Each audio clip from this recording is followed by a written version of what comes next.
So it seems like you're very big on like being transparent and having transparency, and you're talking about from the executive level down to probably even like the management level and helping people being transparent with not only their employees, probably with their clients. So my next question is like going into like transparency, right? Like Yes. on your journey, you've dealt with probably some really A type personalities. You probably dealt with some B type personalities. You probably dealt with some assholes here and there as well. So Oh my God, yes. so what is the worst experience that you've had to deal with someone, without naming names and kind of having a come to Jesus moment, and that it was an effective come to Jesus moment? So I'm going to tell you the very worst thing, and I'm going to go way deep, deep and dark and scary. But I worked for a Fortune 10 company and was working on a project that was on the front page of the Wall Street Journal, which, if you're in corporate communications or investor relations, is the last place you want your company to be, because the first page is dedicated to really, really bad business news. Mhm. So I was working on this project and working with the CEO of this Fortune 10 company and the CEO of my division and, all the higher ups, Mhm. helping to communicate what the new offering was going to be while we shored up some of the things that were the issue on the front page of the Wall Street Journal.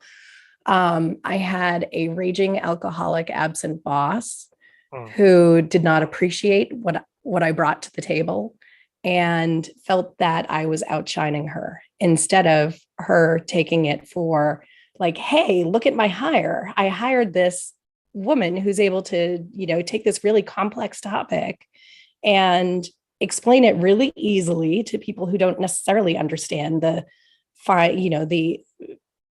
printed details of the back end of financial services. Mhm. Um, so the worst part was when her boss, who I'd worked closely with, finally asked me, "Does she spend any time with you?"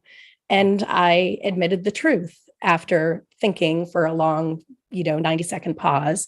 What do I say? I need to say, of course, she spends time with me. I need to lie like a rug because this is not what nobody wants to hear the truth. Mhm. And then I said, you know what? Screw it. I have to tell the truth because she hasn't been there.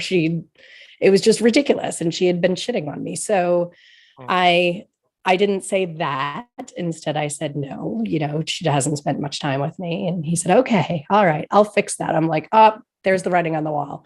Sure as anything, I was fired about 4 weeks later. And in getting my personnel file, saw that she had rewritten the emails, or somebody had rewritten the printed emails that were in my file. I'm like, oh, that's great. I felt like the biggest, crappiest failure in the whole wide world and could not get out of this loop of you see a video on a loop. Like, Mhm. think about that video on a loop being all your failures, every single last thing that you ever did wrong. I could not get out of that.